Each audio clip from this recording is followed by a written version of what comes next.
After losing a battle with his party, our hero was trapped in the void for many decades. Because of that, he went mad with revenge. After a long time, a mysterious creature appeared and tore through space and time, allowing him to escape. But when he returned to reality, he found himself in another world. There, he realized he had lost his powers, but he possessed a secret passive skill. A completely overpowered passive that, if used correctly, makes him invincible. This story is amazing. Leave a like on the video and subscribe. We're aiming for 20,000 subscribers, and I'm counting on your support. The story begins with a beautiful woman shouting for our protagonist named Derek to get ready, warning that the portal opens in 30 seconds. But Derek takes a sip from a mug without worrying, saying that he already got the message. Then he stands up with a confident look, remembering that he has already saved her team before. His arm is covered by lightning, and he says that it's just about entering, saving, and getting back for dinner.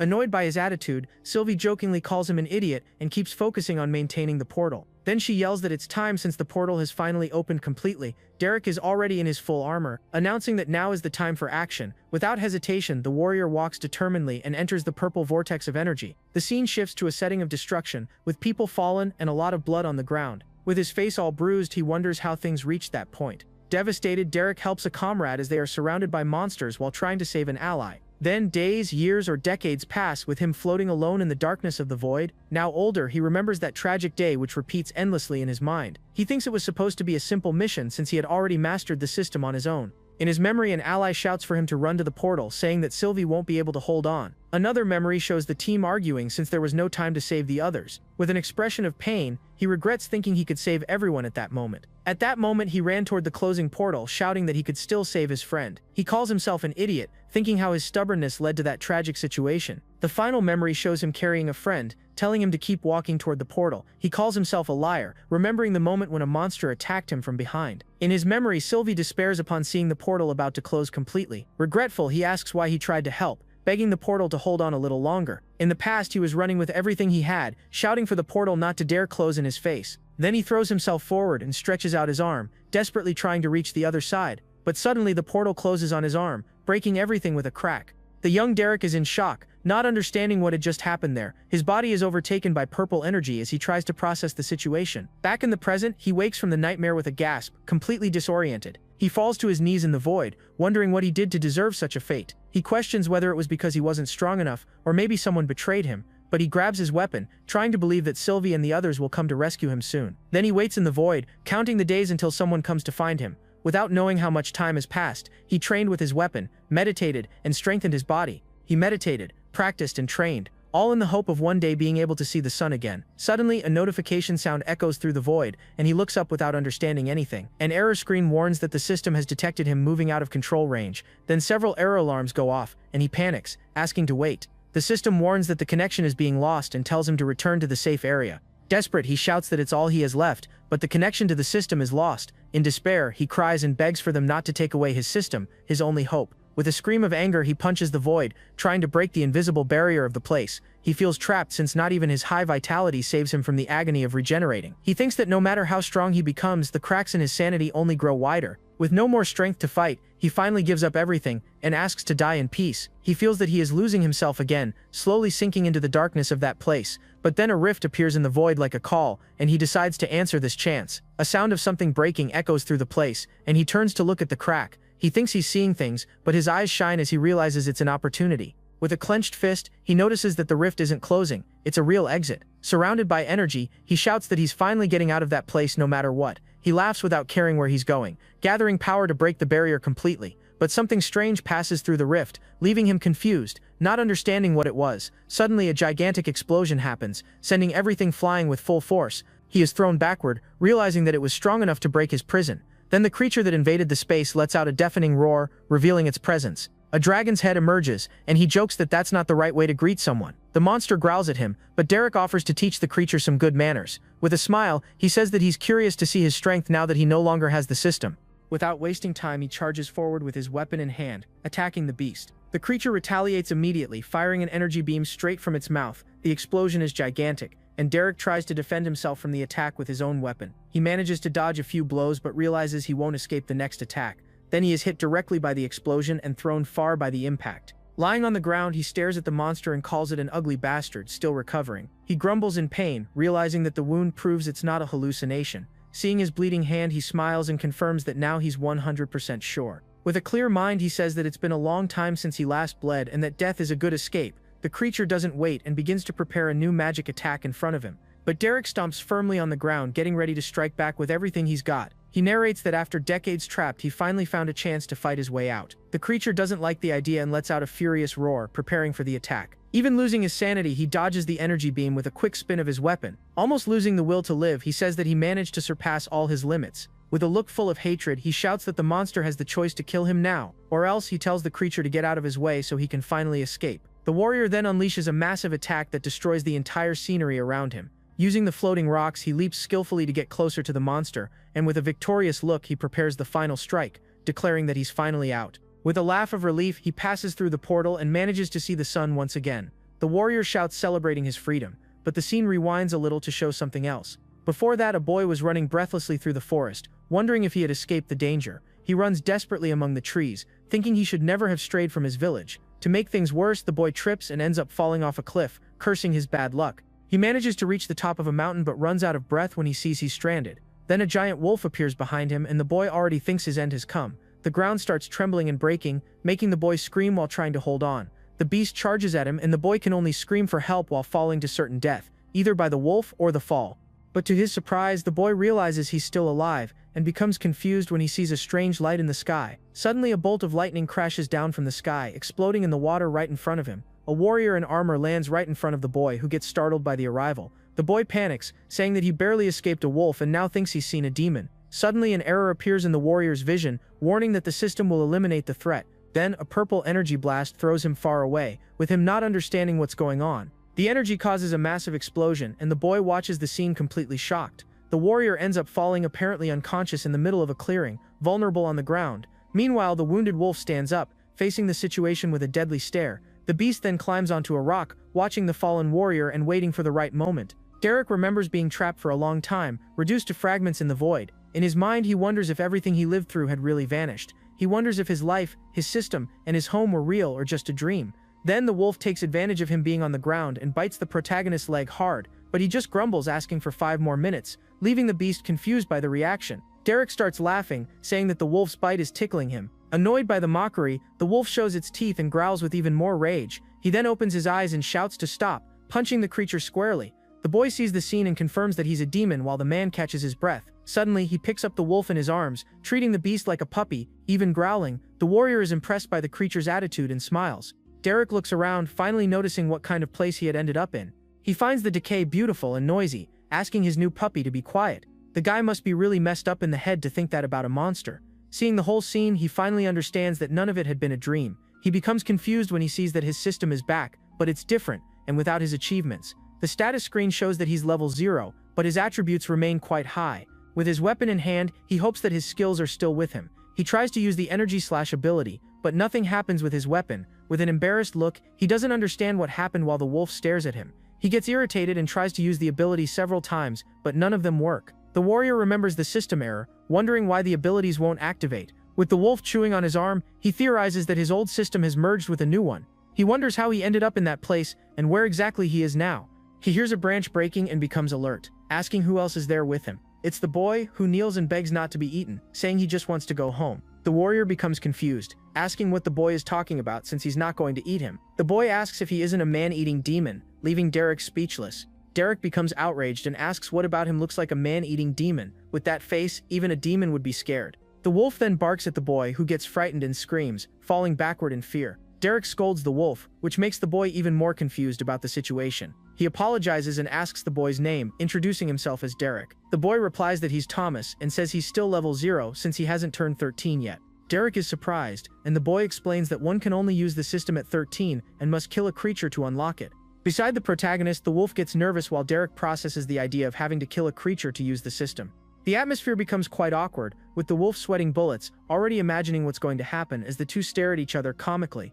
Then, without warning, Derek snaps the beast's neck with his bare hands in a quick motion. The boy is shocked, but Derek tells him that it wasn't a pet. He explains that if it really were level 0, the wolf would have finished him off long ago. Then the system congratulates him for the kill, and he levels up several times at once, but he notices there are more notifications, one of them warning about a threat suppression. He understands that the new system couldn't eliminate the old one, confirming his suspicion. With a victorious smile, he concludes that his old system didn't disappear, now he has 2. Suddenly the boy's stomach growls loudly, leaving him deeply embarrassed. Derek asks if he's hungry, and the boy admits he's starving. Without ceremony, they light a campfire and start roasting the wolf's meat to eat. He offers some water to the boy, who thanks him and drinks it all at once. Derek warns him to take it easy, and the boy realizes he overdid it, feeling embarrassed. The protagonist then thinks that now he just needs to figure out how to access his original system again. Then he gets the idea to buy meditation in the new system to see what happens. Suddenly his body is engulfed by lightning, and the system warns that a dormant skill has been found.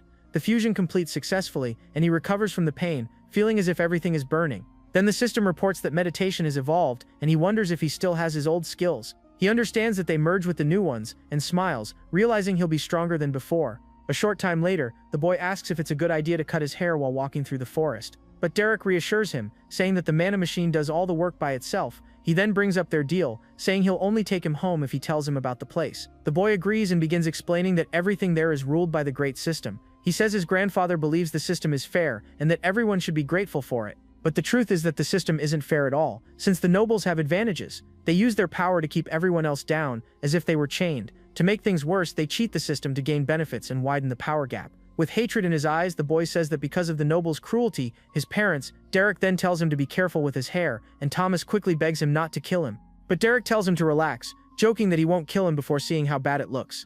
With the haircut done, he congratulates the boy for surviving, and the boy thanks the system. This already confirms that in this world, the system is treated like a deity. The scene shifts to the next day, and Derek wakes Tommy, who was sleeping heavily. The boy wakes up a bit dazed, and Derek asks which way to his village. He says he's from Reina Village, and Derek suddenly gets a frightened look. Then the boy runs off, shouting the name of someone called Mr. Jones, leaving Derek behind. But he stops at the door of a house, shocked to see a trail of blood on the ground. Inside, he finds Mr. Jones lying lifeless in a pool of blood. The boy freezes in fear, and Derek approaches, placing a hand on his shoulder. He asks if that was his grandfather, but the boy says it was just a kind old man. Desperate, he shouts that this couldn't have happened, since the man was almost level 30. Derek looks confused, asking if level 30 is supposed to be considered strong. Outraged, the boy yells that at that level, nothing in the forest could even scratch him, but Derek crosses his arms and reveals that the wolf he killed was level 53. The image shows the moment he snapped the beast's neck, proving what he said. The boy doesn't believe it, saying it's impossible, and that Derek must be lying. Then he panics, shouting that they need to go back and warn Chief Raina right now. Meanwhile, Derek thinks that maybe the boy doesn't even have a home left to return to safely. The scene shifts to the forest, where a mysterious green orb glows and emits a strange sound. Then a wolf similar to the one Derek killed slowly approaches the orb, drawn by its power. The beast gets closer, sniffing the energy emanating from the mysterious object on the ground. Suddenly, the wolf growls, and its eyes shine as it's possessed by a malevolent force. A giant and terrifying spirit materializes suddenly in front of the wolf. The skeletal creature crushes the wolf to the ground, making the surrounding trees tremble. The bone monster reveals its full form, with an empty gaze and green flames in its eyes. The scene cuts to Reina Village, which seems peaceful and quiet under the morning sun. There, a woman asks if her daughter can carry a heavy sack she dropped. The girl answers that she can, since she unlocked the great system and can now help her mother. She says that makes her strong, but the mother notices her daughter trembling with effort. The mother says that if the girl asks nicely, her father will give her some leather. Excited, the girl says that way she can improve her leather crafting skill. The mother smiles and says he might even let her help skin the hunted animal. But the girl becomes horrified at the idea, repeating the word skin in disgust. With a panicked expression, she asks if she really has to skin the animal. The scene then goes back to 2 weeks earlier, with her father taking her to unlock the system. He shows her a level 10 monster, a special gift for her ceremony. It was a cute level 10 fox that looked completely harmless and calm. Traumatized, the girl cries, remembering the dead animal, regretting having spent her skill point. The mother tries to comfort her, saying she'll get used to it, but regrets the creature being so cute. Suddenly, the sound of an explosion interrupts their conversation, scaring both of them. The mother screams for her husband, who appears injured, and tells her to take their daughter to the east gate. She runs with the girl and asks what's going on, and he warns that they're strong beasts. Then the girl calls for her father, who tells her to just obey her mother at that moment. With a spear in hand, the man insists that his wife flee with their daughter immediately. Then he says goodbye, telling them he loves them and asking them to stay safe. From afar, Reina Village is seen completely in flames, a scene of destruction. The girl asks if her father will be okay, and the mother assures her that he and the chief are strong. With a forced smile, the mother runs, saying she knows he'll make it back to them. The scene shifts to a group of knights, and the leader announces that Reina Village is 1 day away. The leader smiles confidently, saying that if they move quickly, they'll arrive before nightfall. The girl and her mother from before are among the group. They hug as the leader continues, telling everyone not to panic. But suddenly a giant paw slams onto the ground, and the knight turns in shock. A huge beast roars in his face, paralyzing him with fear. The monster then attacks mercilessly, and the man can only scream for everyone to run. The knight's body falls in front of them, leaving the girl in shock. The creature stares at the survivors, its face covered in blood and eyes full of malice. Then the wolf stands up and faces the girl's mother, who calls out to her in fear. Calling the girl Brandy, the mother orders her to run, but the girl refuses to leave her behind. Seeing the monster leap to attack, the mother shouts again for her daughter to run now. The girl watches in horror as the beast charges toward them. With her spear, the mother blocks the wolf's attack, using all her strength not to give in, but other wolves knock her down, and she thinks she just needs to hold on so Brandy can escape. Fallen and wounded, she accepts death as long as her daughter can reach safety. With tears in her eyes, she gets up and runs with all the determination she has left, but in her rush she ends up bumping straight into someone in armor, without seeing who it was. Lying on the ground, she hears a voice asking if they'd like some help, by any chance. Outraged, Thomas kicks Derek and yells if he's blind and can't see what's happening. Brandy, watching everything, starts crying and begs for help, completely desperate. Then Thomas runs to hug her, asking if she's okay since they saw the smoke. Brandy begs them not to let her mother die, and Derek agrees while activating a skill. Without hesitation, he releases energy that slices the wolf in half with a single strike. The girl's mother is covered in blood and completely in shock, not understanding what just happened. Derek faces the remaining wolves and says the experience from killing them would be good for the others. Outraged, the woman shouts that she doesn't care about the experience, and tells him to finish the beasts. With a smile on his face, Derek cracks his neck and says this is going to be fun. The three wolves waste no time and charge at him with everything they've got. With a cold look, he grabs one of the beast's paws from the ground. Then he throws it far with incredible force, causing a small explosion when it hits one of the wolves directly. Derek moves with agility, dodging and striking the monsters at high speed. With his fists covered in energy, he finishes the beasts with precise and brutal blows. His eyes shine with power, showing that he didn't even have to try hard to fight. Amid the bodies, he complains that he was wrong, and that it wasn't fun at all. With a bored look, he grumbles that those wolves were far too weak for him. Relieved, Brandy runs to hug her mother, crying and shouting in happiness. The girl weeps, worried about her father, but the mother tries to calm her, saying that he's strong. But she thinks her husband isn't as strong as Derek, and that no one in the village compares to him. She thanks him for saving them but asks who he is, since no one there is that powerful. He says he's just escorting the boy to the village, and invites them to come along, teasing Thomas. Thomas tries to argue, wanting him to check the village, but Derek cuts him off, saying the deal was only to take him home. He keeps walking and explains that, from what they saw in the forest, the village must already be destroyed. The woman looks confused and asks what he means, questioning if the Gracefalls sent him. With a face showing he didn't understand any of that, Derek simply replies that they didn't. But Thomas insists, pulling him and saying they need to go because there might still be people alive. Derek interrupts him, saying me, leaving Thomas completely confused by his answer. He looks at the boy and says that it'll be him who fights, not us, leaving the boy speechless. Then he reminds him that the contract was only to take him home in exchange for information, nothing more. He explains that he's only alive because he relies on himself, since he never puts his faith in others. With a serious look, he says that the most important thing is not to stray from the path to be a hero. He recalls that every disaster in his life happened because he got involved where he wasn't called. Outraged, Thomas shouts that it doesn't matter because now he's strong and should help. But Derek mocks him, saying he talks exactly like a 12-year-old boy. The boy hits him, yelling that nothing there can hurt him, and that he doesn't need anyone. Crying in anger, he screams that Derek is just being a huge jerk to them. And to everyone's surprise, Derek simply agrees with the boy's statement. He explains that he is a jerk in a world where jerks live and heroes die, advising the boy. Derek then grabs his arm, telling him to be a jerk and get strong before becoming a hero. He explains that this is the only way to survive in a cruel world like that, but he thinks that this lesson is so deeply rooted in him that sometimes he forgets he can break it. The boy gets scared and asks what he's doing, but Derek responds with another question. With a serious look, he warns that they're going to save what's left of that village. The scene cuts to the boy panting, now alone in the middle of the destruction and flames. Suddenly, a giant and deformed monster roars and charges toward the two of them, but Derek readies his weapon, staring down the beast that roars back at him. Then, with a massive energy strike, he slices the creature in half with a single blow. The two of them then walk in silence through the ruined village, surrounded by fire and devastation. Thomas thinks that Derek already knew it would be like this, and brought him to face reality. Derek then asks if he understands, explaining that this is what happens when one isn't strong. The boy realizes that this wasn't a rescue mission, but one to recover bodies. Suddenly, Thomas stops him, and Derek asks if he saw another beast nearby.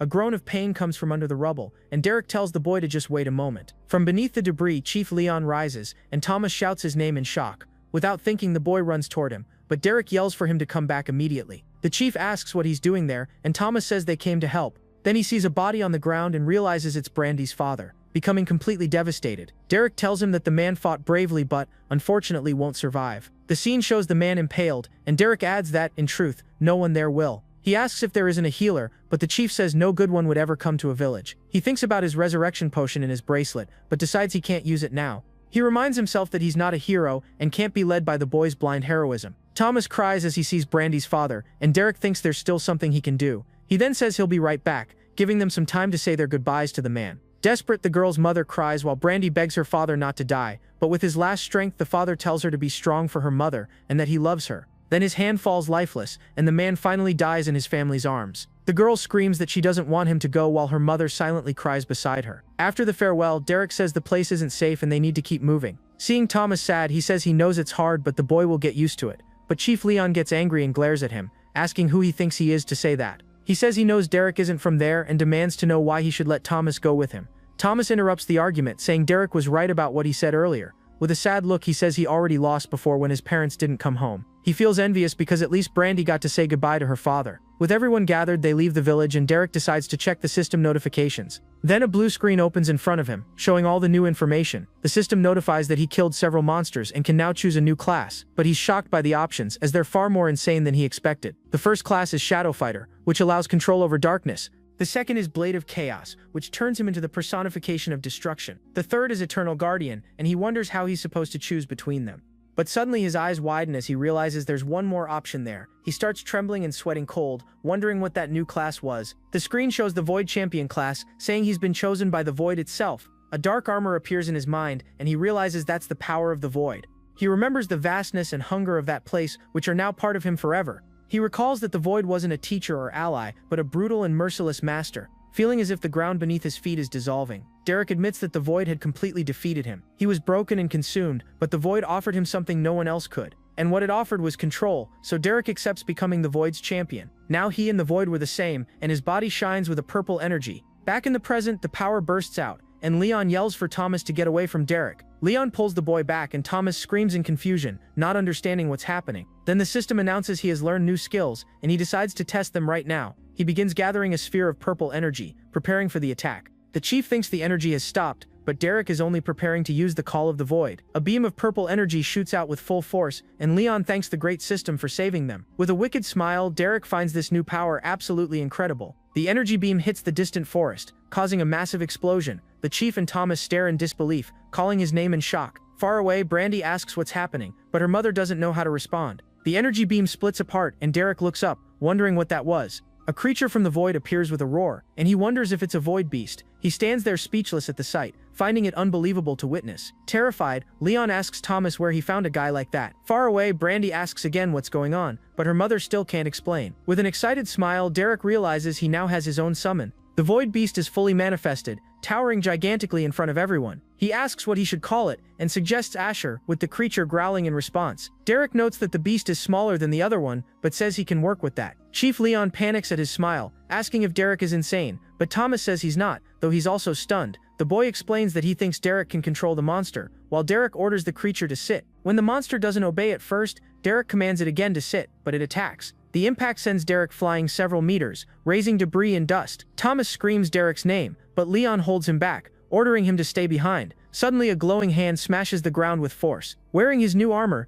Derek warns that Asher shouldn't have done that, because now he'll have to kill him. With his face wounded, he turns to the two and orders them to get out of there right now. He activates his energy blade, saying he doesn't want anyone getting in his way. The warrior tries to use the identification skill, but the system warns that the creature isn't from this world. He remembers he barely managed to scratch the other monster and prepares for a tough fight. Knowing there's no room for mistakes, he leaps forward with all his strength toward the void beast. The creature tries to bite Derek, who approaches with a look full of determination, but the beast blocks his attack with just its arm, leaving him surprised by its strength. Then the monster counters with a powerful strike, and he braces for the impact. The blow is so strong that it throws him far, flying from the force of the hit. On the ground, he can't believe it, and wonders how the creature could be that fast. The beast teleports and attacks again, but he dodges at the last second. But the monster fires another beam and hits him directly, making him scream in pain. Defeated, he thinks that if he pretends to be dead, maybe the creature will tire out and leave him alone. But the beast doesn't fall for it, and charges a massive attack to finish him once and for all. The creature smashes him repeatedly, but he refuses to accept that this is happening.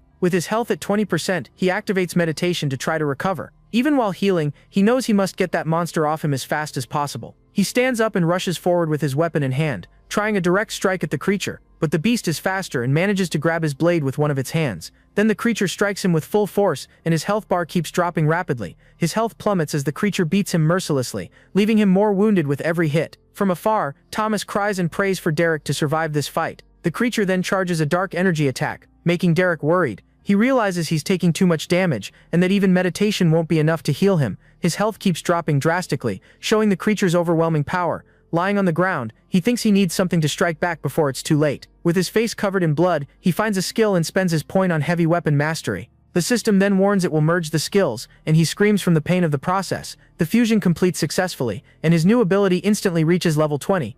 With the fully upgraded skill, a bluish energy bursts violently from the ground. Now stronger, he charges at the beast without hesitation. Wrapped in energy, he leaps with a determined look, ready to end the fight. He tries to break through the monster's defense, asking for just a bit more strength. But he realizes he can't cut through, as the void is nullifying all his attacks. He then decides it's time to fight fire with fire, using his new ability. With his hands, he begins channeling void energy, preparing for the strike. With a shout, he releases the power, and the creature's armor starts to crack from the impact. The attack intensifies and creates an energy vortex, destroying everything around. Finally, he lands on the ground, exhausted and injured but victorious after the battle. With a smile, he says the fight was fun, and the system rewards him with an achievement. Then several notifications appear, announcing that his abilities have leveled up. The scene shifts to an elegant place, and a servant informs his mistress that she'll want to see this. The report confirms a void beast, and the woman finds the news quite interesting. With a cold look, the hooded woman orders that a hunter be sent to the location. The scene returns to the survivors, and a woman spots the group,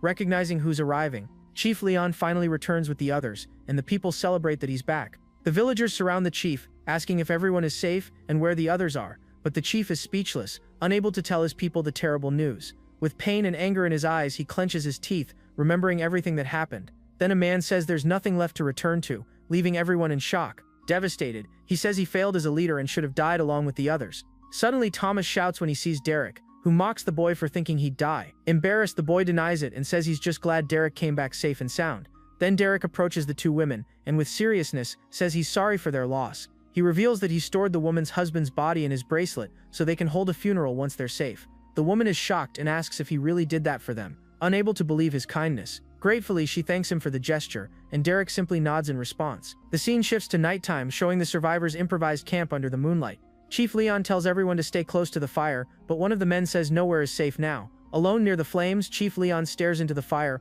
lost in his dark thoughts. Nearby, Thomas takes the chance to ask Derek what happened to the void beast. With disdain, Derek says it wasn't a big deal since the beast ran off once it realized it couldn't hurt him. But Thomas doesn't believe him, saying his grandmother told stories about them, and they wouldn't leave that easily. Remembering how that thing opened a hole in the sky and came through it. Brandy's mother agrees with Thomas, saying she's never seen anyone summon a void beast, but Derek brushes it off, saying he just got lucky. He swears he won't use that skill again, and even as Thomas insists, Derek says legends are overrated. The next morning, Brandy's mother wakes everyone, yelling that they need to move if they want to reach Raina before sunset.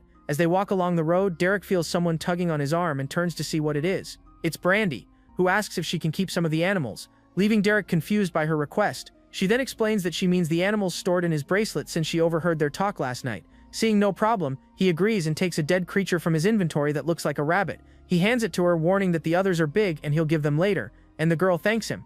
Derek asks why she wanted it, and Brandy just hugs the creature with a sad look. The scene shows a flashback of her father pointing to a cute animal she had to kill to awaken her power. Crying, the girl reveals that she used her point on crafting because she wants to make armor to protect the village. She remembers her father smiling and says she just doesn't want anyone else to get hurt. Derek watches her silently, wondering how someone fixes what's already broken. Then he says he has more animals and can give them all to her, thinking maybe he doesn't have to do everything alone. The scene shifts to a gate where a guard complains that he doesn't care about their story. He faces the survivors and warns that he can't let them in without identification since he doesn't make the rules. Outraged, Brandy's mother gets angry and yells for him to go find this so-called Raina, but the guard mocks her, saying he won't abandon his post and that this is turning out to be quite entertaining. Seeing the scene, Derek demands that Chief Leon take action, reminding him he's supposed to be the leader there. With a lost look, Leon wonders if he can still be called a chief now that he's failed his people. Brandy's mother remains in front of the gate, explaining that the group has lost absolutely everything. But the guard refuses with a smirk, saying it's a decree and that they're not allowed to enter. Then Derek steps forward and asks who would stop him if he decided to break that rule right now. Brandy's mother is startled by his attitude, wondering if he's crazy for wanting to kill the guard. The guard then provokes Derek, saying that teaching them a lesson would make his day worth it, but the woman holds Derek back, warning that killing a noble would only make things worse for everyone. Disappointed, the guard mutters that it's a shame she has at least a shred of common sense. Suddenly the gates begin to open, and the guard turns confused about what's happening. Out come Wallace Gracefall, a nobleman, and Raina, the leader of that village, with an imposing presence. Raina asks what they're doing there since a hunter reported seeing smoke in the direction of the village. Upon hearing about the tragedy, she expresses her condolences and invites everyone in, saying they'll always have a place there. Then she turns to the nobleman and orders him to keep his men under control because the people are under her protection. The woman thanks her, and Reina tells her not to worry, saying they'll talk more comfortably at her home. Reina warns her to be careful, as a different kind of beast has been roaming near those walls. Outraged, the noble shouts at Reina, asking if she's forgotten her place in his authority. Unfazed, Reina tells him to leave, reminding him that his place is in Torith, not here. Furious, he threatens to crush them all like insects, but she provokes him, asking if he wants to disgrace his family even more. Hearing that, the nobleman backs off, and Derek thinks that his contract with Thomas is finally over. But he decides to stay, thinking it's better to learn about this world here than to wander the forest alone. Reina then turns to him and invites him in, saying that Leon's friends are welcome. Derek hesitates for a moment at the invitation, but stammers and agrees to enter the village with them. As he walks past her, the warrior releases a strange aura that puts the village leader on alert. She looks at him suspiciously, wondering what kind of dark power he possesses. The scene shifts to Thomas's grandparents, with his grandmother complaining that Reina is taking too long. The grandfather tries to calm her, but she yells that she can't relax with her grandson missing. The door opens, and Reina walks in, and the grandmother immediately demands to know what took her so long. But she's stunned when she sees Thomas running and shouting for his grandparents, tears in his eyes. The grandmother hugs him tightly, unable to speak and crying in relief. With the family reunited, the grandfather says they missed him dearly, hugging the boy strongly. Reina enters with the others and asks Thomas's grandmother if that was important enough for her. Derek watches the scene with a smile, seeing the boy's relief at being with his family again. Reina asks everyone to sit down as Thomas's grandmother hugs him, making him embarrassed. With everyone at the table, she says they have very important matters to discuss at that moment. She then addresses Derek, saying she's been told he was the one who saved Thomas and the refugees. With respect, the village leader says that for that act, they will be forever grateful to him. Beside them, the grandfather ruffles Thomas's hair, and the boy complains, embarrassed by the old man's gesture. Derek says it was nothing, and asks her to just call him by his name, but she remains serious. She warns that if he expects payment, unfortunately, there's nothing she can offer. The leader explains that the village's resources are already stretched to the limit and can't cover any extra costs. The scene cuts to an arrogant noble ordering a gardener to bring him a drink in exchange for a coin. Derek then asks with a smirk if she was talking about payment, catching her off guard, but he explains that Thomas already paid him with help, and the boy agrees immediately. Then he changes the subject, saying their real problem now is the nearby forest. Surprised, Reina leans forward and asks if he knows what's happening there. Looking at the map on the table, Derek tells everyone he has an idea to solve it. He explains that if it's like in his world, it can only be a dungeon break. Then he begins to explain that dungeons are the lifeblood of any system. They are sources of power, treasures, and of course deadly dangers for those who dare to enter. Each one is a world of its own, made to test and reward the brave who step inside. But when a dungeon is neglected, chaos takes over, and the monsters escape into the world. Its power then infects the land around it, corrupting everything with its dark energy. Reina expresses doubt, saying they would know if there were a dungeon, but he asks if a new one couldn't have just formed. Thomas's grandfather agrees that it's rare but not impossible for a dungeon to emerge in the middle of the forest. With sweat on his face, the old man realizes that this theory would explain everything that happened to the village. Reina asks if he thinks Derek is right, and the old man confirms it's the only thing that makes sense. Then she asks where Derek said he came from. Derek stands up, saying he never mentioned where he came from, and that now that they know the problem, they need to find a solution. He suggests that maybe the nobles outside can handle it. After all, that's what they're there for. But Reina yells for him to wait, making Derek stop with a displeased look. She admits that he's strong and that they have no way to pay him, but still, she has to ask. With a hand on her chest, the village leader humbly asks if he could help them. Derek sighs and refuses the request without thinking twice, ready to leave the room. But before that, he calls Thomas to walk with him, leaving the boy surprised by the invitation. He says he needs to find the little girl to give her more animal hides, and the two leave through the door together. Back at the table, Thomas's grandfather tells Reina that Derek is right about what he said. She agrees but complains that he didn't need to be so blunt and that they need a plan quickly. Then Reina turns to Chief Leon, saying that he was the one who spent the most time with the man. She asks his opinion about Derek now that he's not there anymore. The chief hesitates, describing him as a sarcastic, bad-tempered guy who asks basic questions. Curious, Reina leans forward and asks what else he noticed about the mysterious warrior. With a tense look, Leon reveals the most frightening part, warning that he can summon the void. Meanwhile, Derek and Thomas walk through the village, calmly looking for Brandy. He complains that the place isn't that big and asks where she could have gone, but Thomas doesn't know. Suddenly, a scream catches Derek's attention and he stops, looking toward an alley. There, a female guard tries to take Brandy's animal hide, saying that a peasant would just ruin the item. With a victorious smile, she yanks the hide away and mocks her, saying that wasn't so hard. The girl screams for her to give it back, but the guard taunts her, saying that Noble Wallace just needs an excuse to start a fight with Chief Leon. But when she turns around, she bumps into Derek and angrily yells at him to watch where he's going. With a deadly look, Derek orders the woman to drop the hide, releasing an aura that terrifies her. The scene shifts, showing a sword being driven into the ground, making it clear that a fight is about to start. Noble Wallace becomes furious, shouting that he demands justice because a commoner dared touch his guard. With rage in his eyes, he orders Reyna to get out of his way, threatening that heads will roll. But she stands in front of him, shouting that she won't allow a fight inside her village walls. Reyna thinks Derek barely arrived and is already causing the biggest mess with the nobles. She concludes that Leon was right about Derek, while Thomas comforts Brandy, who has recovered the hide. Ignoring Reyna's warning, the noble draws his weapon and advances, determined to fight. Without hesitation, Derek throws the guard at the noble's feet, saying he can keep her. He then announces to everyone that he was already leaving the village anyway, surprising the group. Thomas is shocked by the news, trying to remind Derek of what he said earlier. But Derek smiles and tells him not to worry, he'll be back, and tells the boy to keep training. Then he hands the mana trimmer to the boy, asking him to practice while he's away. He walks off and gives one last warning, not to unlock the system until he returns, and Thomas agrees. But Wallace, eager for a beating, interrupts again, calling his name and saying he's a lucky man. Suddenly time seems to stop as Derek, in a cold voice, says he'll interrupt him before he digs his own grave. He gives a simple warning so that an idiot like Wallace can understand that if the noble touches anyone in the village again, he'll kill him, finishing the threat and leaving Wallace terrified. His presence fills everyone with dread, and Reyna and the others feel the dark aura emanating from him. Surrounded by purple energy, Derek turns to leave, radiating pure terror as he walks away. Still shaken, Wallace orders one of his guards to follow Derek, and the man obeys immediately. Alone in the forest, he remembers what Thomas said about gaining an achievement for killing a strong monster. He knows he needs to go deeper into the forest, but doesn't realize the guard is following him with a bow and arrow. The guard takes aim at Derek, saying he won't even know what hit him as he releases the arrow toward the protagonist. With his status screen open, Derek calculates that he needs a level 112 monster. His stats are high, and he decides it's time to distribute the 40 points he still has. At that moment, he sees the arrow approaching and thinks that the guy finally decided to make a move. Easily dodging the attack, he thinks it's about time since the man had been following him for an hour. Meanwhile, he continues allocating his points. Then he unlocks 2 new achievements, gaining more status points and 2 free skills, leaving him pleased. Seeing what just happened, the guard is in shock since he never misses a shot, wondering how Derek managed to dodge it. He convinces himself that the target didn't even notice, and prepares to shoot again with all his strength. The arrow flies at high speed, aiming straight at the middle of the protagonist's back, but Derek stops the attack with his hands without even turning to look at the archer. With a look of pure boredom, he warns that he was in the middle of an important skill choice. The guard panics and starts stuttering, unable to believe what he just saw. Without thinking twice, he turns and runs off at full speed, screaming that he's not staying there. He jumps between the trees, wondering what kind of monster that man was and whether he managed to lose him. But Derek appears in front of him, wondering which skill to choose, and the guard screams in terror.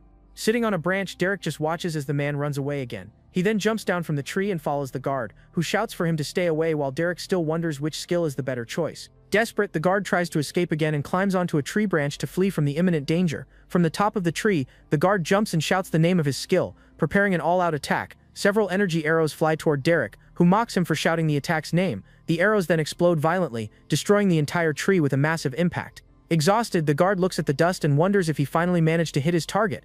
But Derek appears right behind him and says it was close, leaving the guard in shock. He explains that he's already chosen his skill and strikes the guard in the neck, knocking him out instantly. Back at the camp, the noble shouts when he sees his guard Geoffrey returning completely battered, making it clear that Derek had some fun with him. The noble asks if he managed to kill the target, but the trembling guard denies it. Badly injured, he admits that he couldn't even scratch Derek, leaving the noble stunned. Angry, Wallace orders his men to pack up, announcing that they're heading back to Torith immediately. One of the guards looks confused and asks if they're running away from the fight that was about to start. But with a serious expression, Wallace denies it and says they're only going to gather reinforcements before returning. Walking through the forest, Derek begins using his identification skill on everything he sees. He points at trees and rocks, and with that, his ability finally levels up. Suddenly, he finds a horned rabbit, and the system reports that the creature is level 54. He crouches down and talks to the creature, asking what it's doing alone in the forest. With a smile, he finds the rabbit cute and thinks maybe he won't kill it because of that. But out of nowhere, the creature charges at him, trying to pierce him with its horn. Derek barely dodges, and the rabbit flies past him with the attack. With an angry look, the creature lands on a log, leaving Derek confused. Annoyed, he yells at the rabbit, which retaliates by leaping ferociously at him. The creature lands on the ground, snorting and glaring at Derek with pure rage. With a grin, Derek accepts the challenge and asks if the little bunny really wants to fight him.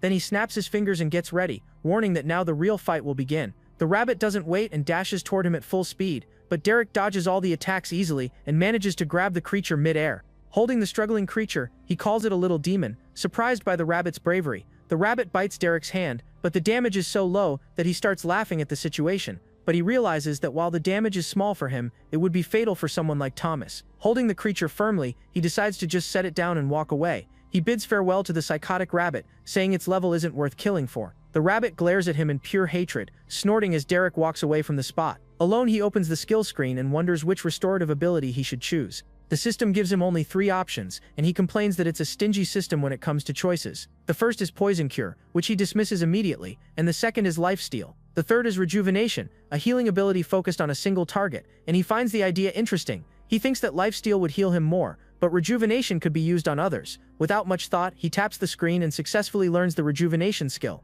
With a smile, he thinks it's good to have the ability in case he needs to heal someone in the future, but he sighs, wondering why he even left the village for a stupid system achievement. He regrets running off into the forest after being alone for so long and questions if he's okay. But he convinces himself that he caused trouble and almost killed them, so it's better this way. Suddenly, something hits him hard, making him twist in pain from the impact. He turns and yells in confusion, realizing it's the same rabbit from before. Annoyed, he asks if the creature is following him, and is shocked when the rabbit charges again. Suddenly, a wounded wolf emerges from the bushes, and the rabbit charges at the threat with a deadly glare. The creature attacks the wolf mercilessly, leaving Derek shocked since he thought rabbits were herbivores. Seeing the rabbit covered in blood, he concludes that the creature is not only a psychopath but also an idiot. Out of patience, he decides to let the rabbit tag along but warns it not to get in his way. The two then travel together and even camp, with Derek roasting food over the fire. The rabbit proves to be a good hunter, and Derek pets it, noticing that it seems to like it. They even sleep together, showing that they're forming a bond of companionship. The next morning, Derek stretches and calls the murderous rabbit to continue the journey, but he notices that the creature has stopped following him and turns around,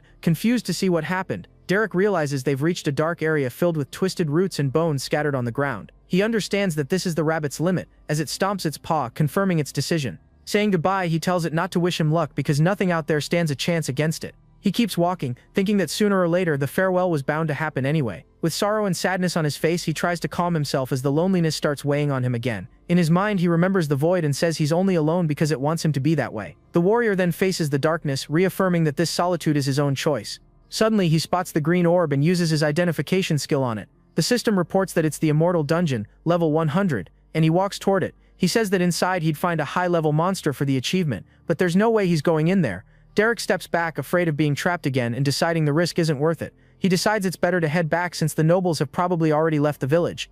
With a sigh, he turns and mutters that the whole journey was a waste. But out of nowhere, a skeletal monster bursts from the ground, attacking him with energy claws. The system identifies it as an acid ghoul, level 115, and Derek smiles at the news. He grabs his weapon, saying he's been saving up all this frustration and now needs a target. With blue energy flowing, he shouts that it's time to let it out on someone, and charges forward. In one swift move, he cuts off the creature's arm before it can even react. He mocks it, asking if that's all because he expected much more from a level 100 monster, but the creature regenerates instantly and grabs him, closing its fist tightly around him. A red aura surrounds them both as Derek struggles to break free. When he finally manages to escape, he slides across the ground and admits the thing is a bit stronger than he thought. But with a grin, he gets ready again, thinking that now the fight will be more fun. The monster spits a jet of acid, and Derek tries to block the attack with his arm. Even after being hit, he recovers and retaliates with his own bluish energy. His weapon flies like a missile and explodes against the monster, which screams in pain from the impact. The creature charges again, and Derek yells that it's too weak to be level 115.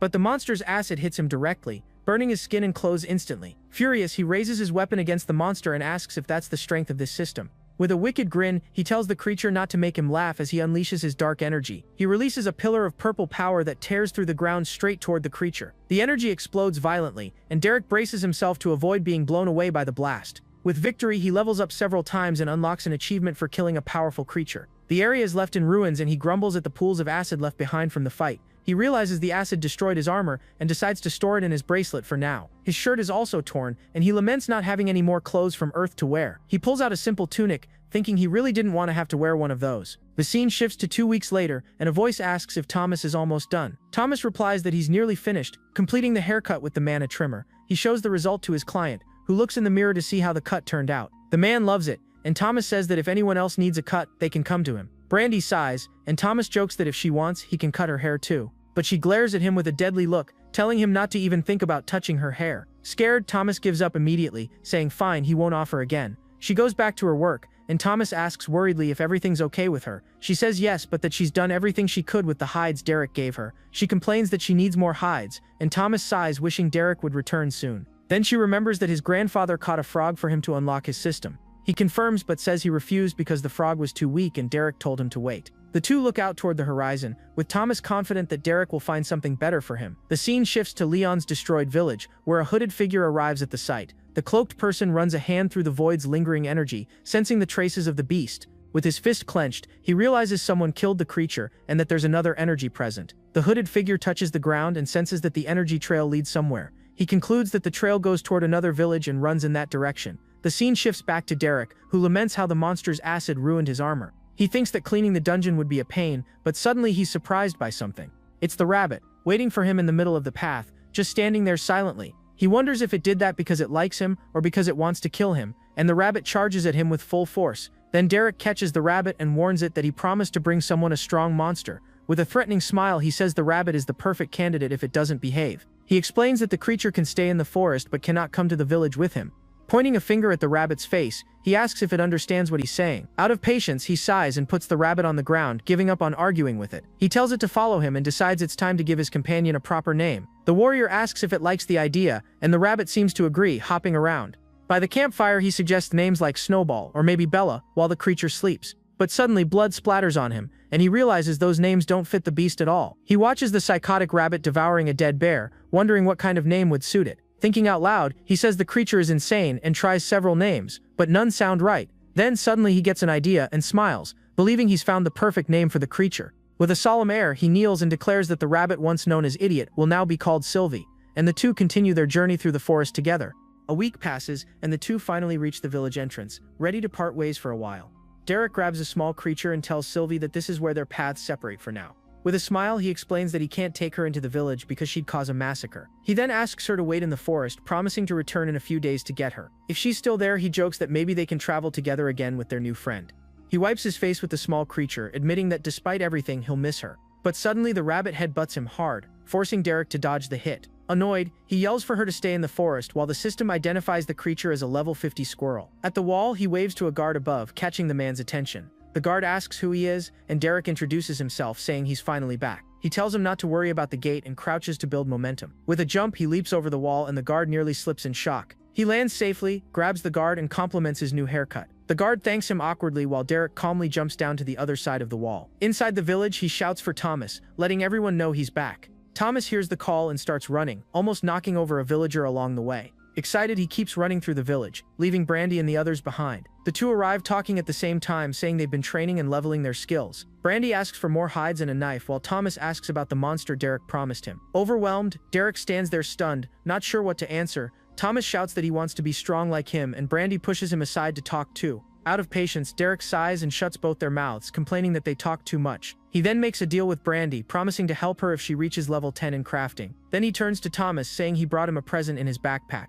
where a poor squirrel struggles to escape its prison. He tells the boy to meet him at the gate so they can finally unlock his system. He asks if they both agree, and they cheer excitedly at the idea, but he warns that he'll only give them the gifts if they answer whether the village has a tavern. Arriving at the bar, he opens the door and takes a deep breath, saying he missed that smell. He walks through the place hoping the beer on this planet is at least decent. Suddenly, he bumps into a hooded man, who says it's nothing but then stops mid-sentence when he notices something. The hooded man senses that the energy coming from Derek is the same one he's been tracking. Derek asks who the man is and assumes he might be another noble from the region. The man then accuses him of being what he's been tracking, asking if Derek is a void beast. The protagonist denies it, and the man asks why he can feel the void's energy in him. Not wanting to cause more trouble, Derek pretends not to understand and says he doesn't know what the man is talking about. The man then starts interrogating him, firing off several questions about his origin and level. He says he thinks Derek is lying and tries to touch him, but Derek grabs his hand tightly. He asks what the man would do if he were lying, and the stranger activates a skill. The identification skill fails instantly, leaving both of them surprised by the result. With the situation settled, Derek asks if he can finally drink his beer in peace. The bartender recognizes him, saying he's heard plenty about Derek around the village.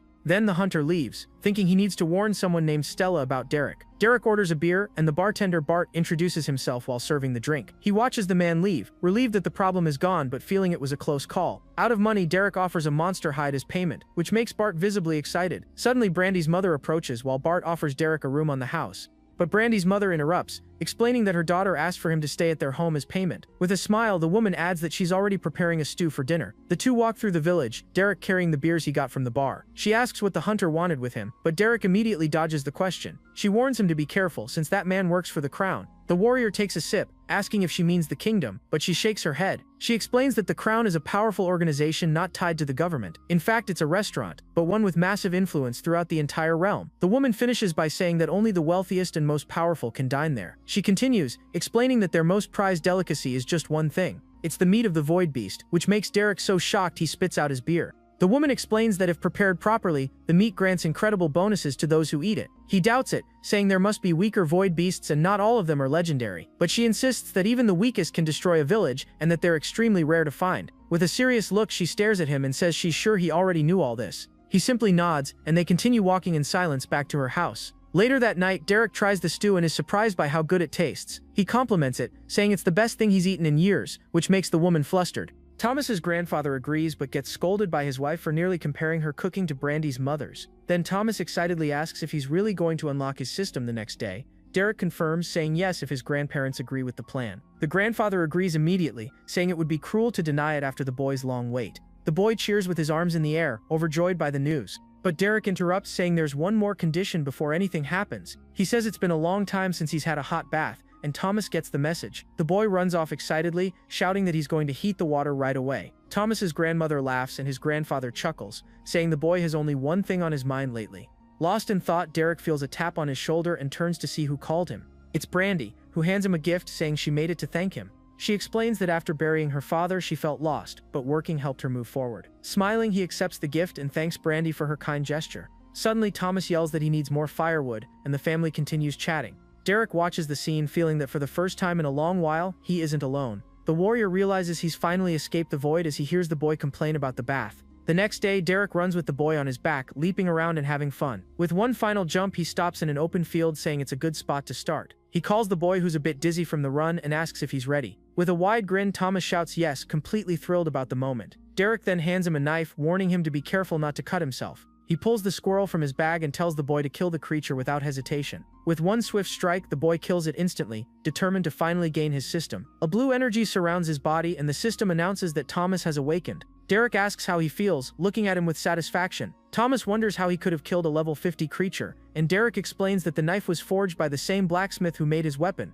But before continuing, Derek says there's something very important he needs to ask the boy. He reminds Thomas that he wants to leave the village, and to do that he'll need to get stronger. Remembering his own time spent alone, he says he can't stand the solitude of the void anymore. Then he invites Thomas to travel with him, leaving the boy completely stunned by the offer. The boy gets excited, asking if he's serious and what his grandparents will think. Flustered, the boy coughs and says he doesn't see a problem, accepting Derek's invitation. With everything settled, Derek says there are a few conditions, and the first is to keep his secrets. The boy takes it seriously and swears to protect them with his life, though Derek finds that a bit dramatic. The second condition is that Derek will protect him, but the boy has to train to stand on his own. The final rule is that if Derek gives an order, the boy must obey without question. He explains that he's not evil, but he's not a good guy either, and that there's always a reason behind what he does. Punching the air, the boy shouts that he wants to travel with him, and accepts every condition. Derek then shakes his hand, congratulating him and officially welcoming him to the team. Lying in the grass, Derek asks how many skill points the boy got from awakening, and Thomas says 3. He tells the boy he'll only keep 1 point, leaving Thomas panicked by the command.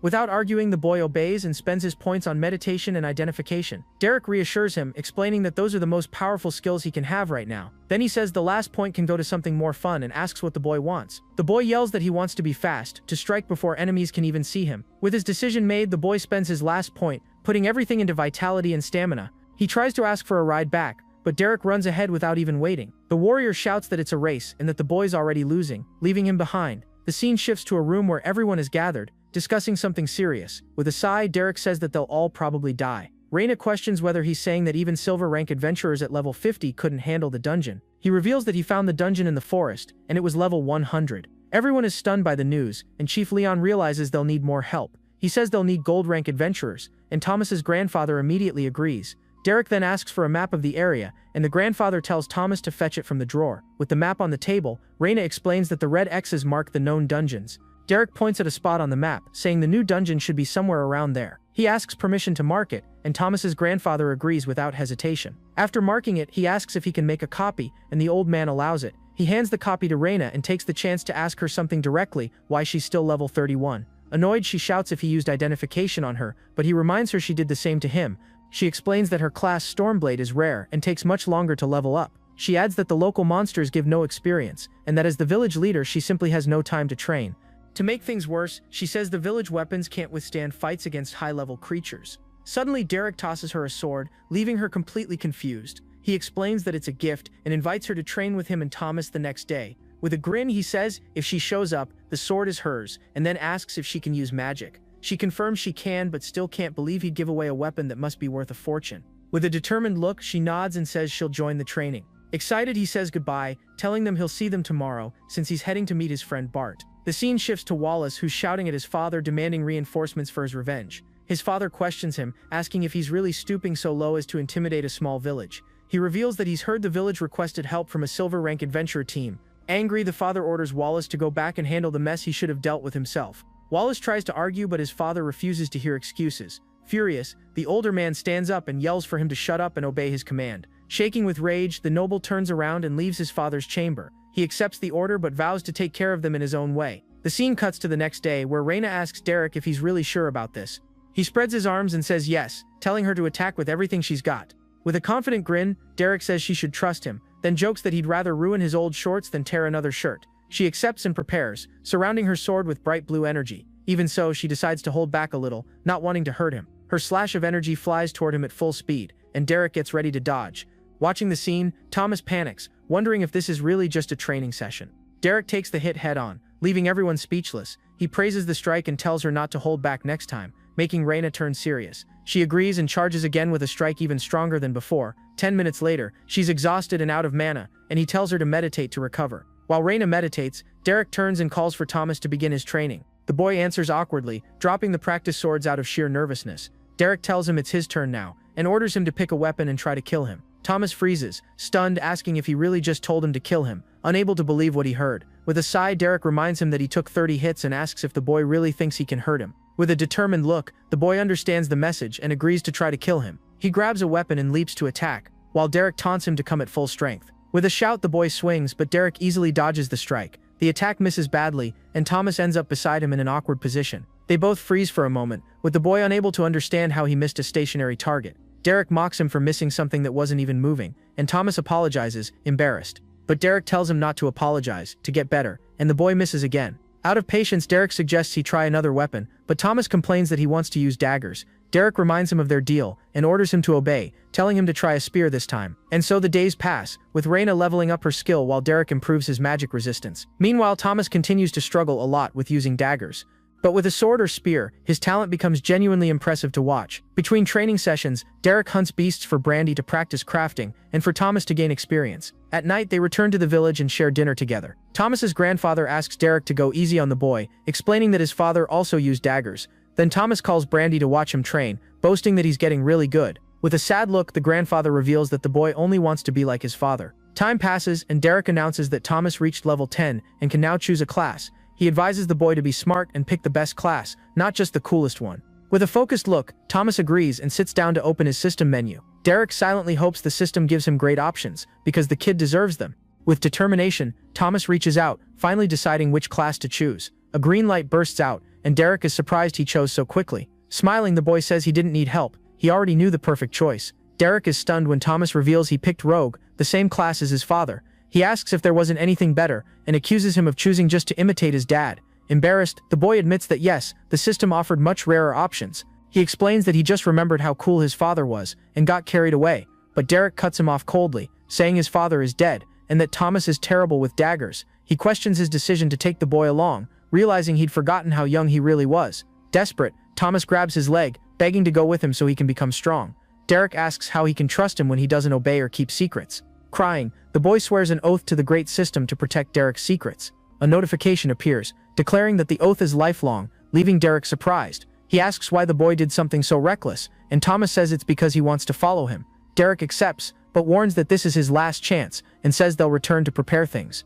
The scene cuts to a group in a carriage, returning to Reina's village. A noblewoman complains, asking if they really need to go back to that filthy village. Another adventurer grumbles that he still couldn't get the smell of it out of his hair from last time. A different noble mocks them, hoping the reception will be better this time since it wasn't before. One of the guards stays silent, visibly tense amid all the pointless chatter. Suddenly, Wallace snaps and orders everyone to shut up at once. He tells them to stop whining because in a few days all of this will finally be over. The scene shifts to Derek and Thomas approaching the entrance of a dungeon in the forest. Derek thinks they can clear it a few times to give the boy more experience, but Thomas, confused, asks why they're back there again. Smirking, Derek reminds him he already said why, because they're going to clear the dungeon. Panicking, the boy asks how he's supposed to enter when the max level is 25. Derek grins and says the boy is about to see his first secret. A system window appears showing the dungeon's status and revealing that Derek is actually level 18. Completely shocked, Thomas yells in disbelief that Derek is only level 18. Then he suddenly realizes what that really means for them. Excited, he understands that with Derek's strength, they can farm every low-level dungeon.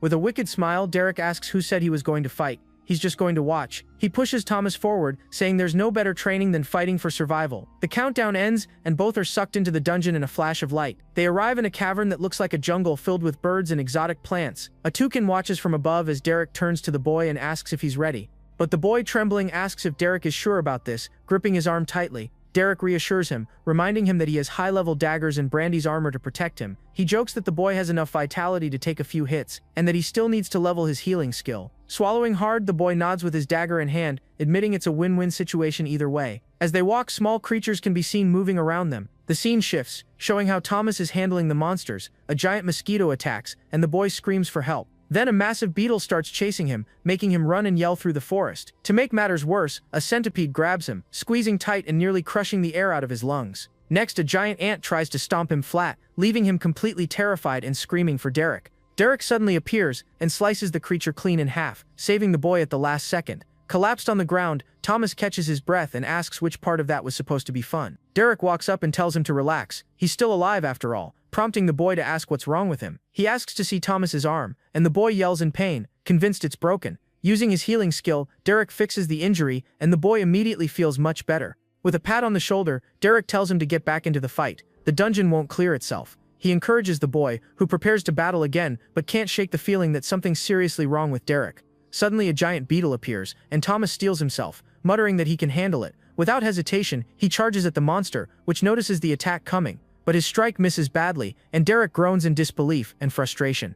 The creature retaliates instantly, sending the boy flying with a single hit.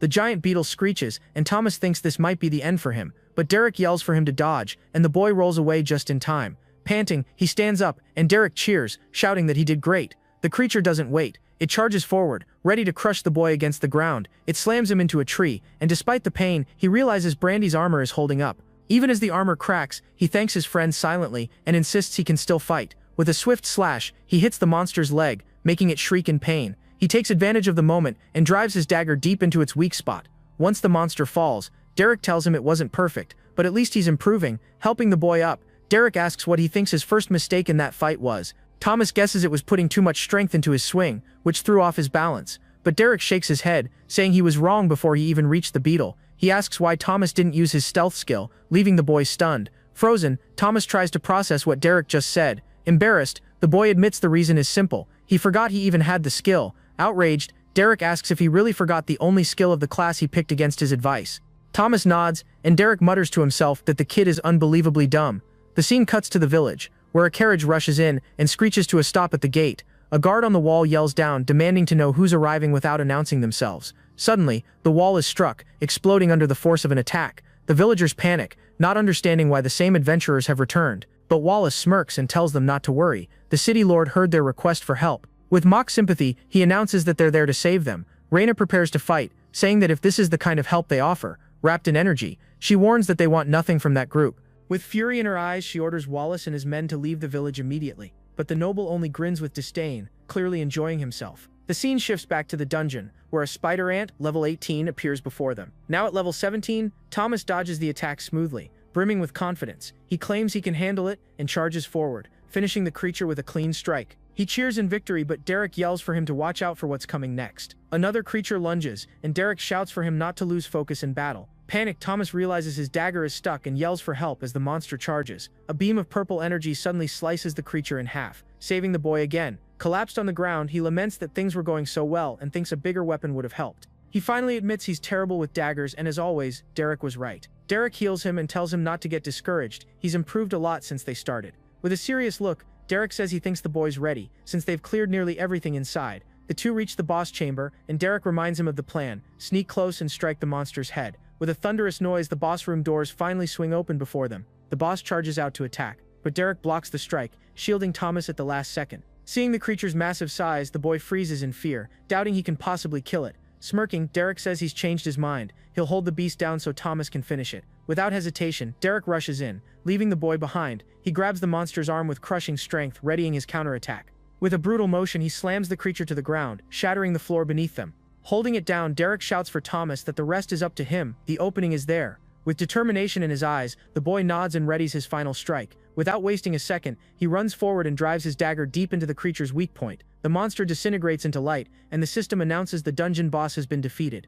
The boy cheers that he's cleared his first dungeon and can finally escape that nightmare. Derek congratulates him but warns that from now on, things will only get harder. He says he wanted to run one more dungeon, but the boy was slower than he expected. They exchange a silent look before Derek asks why the boy is still standing there. Thomas explains the dagger got stuck and angrily kicks the monster's body to free it. The system then delivers the rewards, a healing skill and a dungeon achievement coin. With everything done, Derek asks if he's ready to head back, and they both leave the dungeon. On the way, Derek says he understands now, and Thomas promises to change class at level 25. Derek agrees, saying that's good, he has a great spear waiting for him, since the previous owner won't need it anymore. But as they near the village, Derek grows serious. It's strange that no one's at the gate. Then he realizes what's happening, and an explosion confirms his fears. Without a second thought, he dashes into the burning village, shouting for Reina and another woman. He finds Brandy and her mother on the ground, one of them critically wounded, with only 13 minutes left to live. Thomas arrives, panicked, shouting and asking Derek what the hell is going on. Using his healing skill, Derek stabilizes them both, saying they'll live. He's healed the worst of it.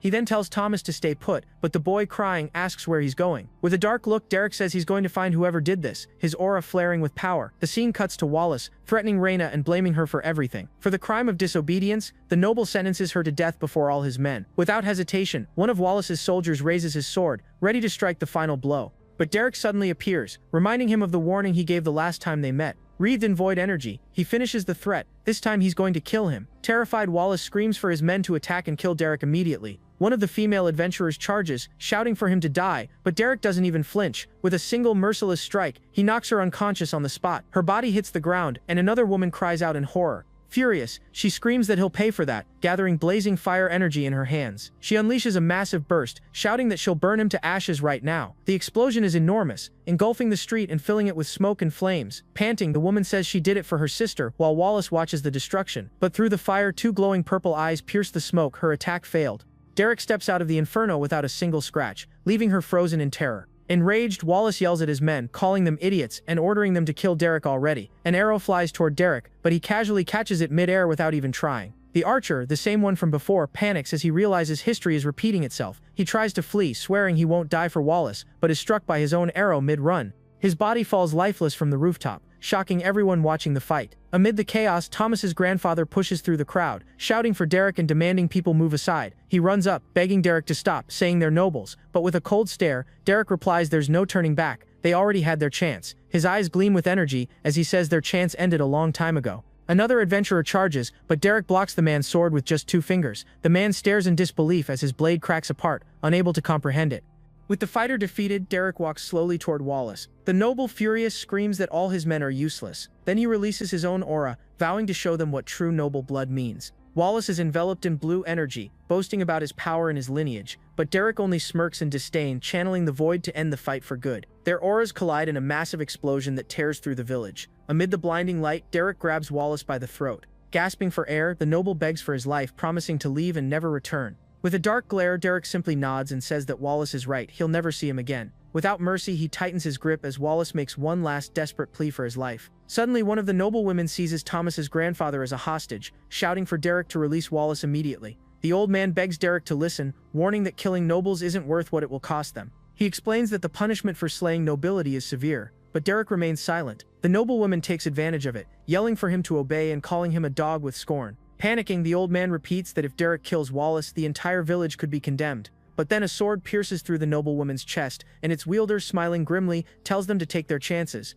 It's Chief Leon, who declares that a true leader protects his people at any cost. With the woman down, Derek turns his full attention back to Wallace, who trembles in terror. He asks if the noble swears there will be no retaliation against the village if he lets him go. Terrified, Wallace nods frantically, swearing he'll do nothing and begging to be released. But with a sharp crack, Derek snaps the noble's neck, and Thomas's grandfather realizes he's doomed them all. Derek tosses the body aside, mocking that it was an accident. His hand slipped. Nearby, Reina lies on the ground, injured but no longer in immediate danger. Derek approaches carefully and lifts her into his arms. He carries her through the stunned crowd, while Leon orders the old man to stand up. The villagers watch in silence as Derek takes Reina into her home. Then Chief Leon shouts for everyone to stop staring and start cleaning up the village. Inspired, the people begin organizing to put out the fires and restore order.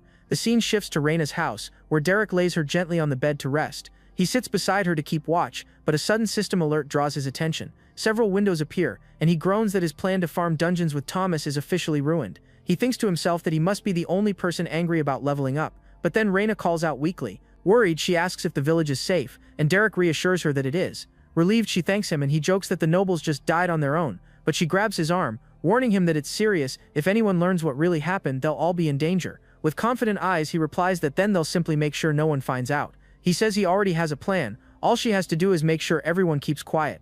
Chief Leon enters with the others, telling everyone to come inside. They need to start planning. He reports that the nobles' bodies are already hidden, and that the carriage drivers have sworn secrecy. Derek thanks him and says he'll store the corpses in his dimensional bracelet. Thomas's grandfather asks what they're going to do, admitting he can't see any way out of this mess. Solemnly, he laments that Derek didn't spare the noble, but Derek calmly reassures him. Standing tall, the warrior declares that he has a plan, though he can't do it alone. He explains that he'll need help from everyone in the room for it to work. Then he corrects himself. He'll need the help of the entire village. He asks how much time they have, and Thomas's grandfather estimates anywhere from a few days to a few weeks. Pensive, Derek decides they'll just have to hope it's the latter. He begins laying out the plan. First, gather the villagers so everyone understands what's at stake. The story they'll tell is that the nobles took the map from the old man and went straight to the dungeon. Everyone must stick to that version, that the nobles barely stayed in the village at all. Derek apologizes to the old man for losing the map, but he says it's for a greater cause. Then Derek explains the second phase. He needs a system oath from everyone in the room. Chief Leon looks confused, asking why they need to make such an oath. Derek clarifies it's the same one Thomas made, to keep his secrets forever. But Leon refuses, saying he's seen what secrets can do and won't take that kind of vow. Thomas's grandfather also hesitates, saying he'd rather not swear, but will if absolutely necessary. From her bed, Reina asks if he'll keep the village safe if she takes the oath. He promises to do his best, and with that she agrees to make the pact. Brandy's mother says she doesn't need an oath to trust him, but will take one if he asks. Excited, Brandy declares that she'll do it too if Thomas made the oath, so can she. Smiling, Derek thanks the three of them for their trust and support. He turns to the other two, thanking them as well and inviting them to stay and listen. A blue light glows as the system confirms the oaths, binding until death. Feeling stronger, Reina sits up and asks what his grand plan actually is. Grinning, Derek says he's glad she asked, and begins telling the cover story. According to the tale, Wallace graciously received the map from Thomas's grandfather. With the map, the noble led his team to the dangerous level 100 dungeon in the forest. Thanks to their efforts, the dungeon's break was contained, stopping the spreading corruption. Unfortunately, the team was annihilated, and Wallace suffered a fatal wound from the final boss. He barely escaped, but bled out before anyone could help him. Thus, Wallace made the ultimate sacrifice, dying a hero, or at least that's what they'll believe. Everyone in the room stands speechless, completely stunned by Derek's audacious plan, and that's where we'll wrap it up for today. Don't forget to leave a like and comment part 2 if you want to see the story continue. That way we'll know you enjoyed it. See you in the next video. Until then,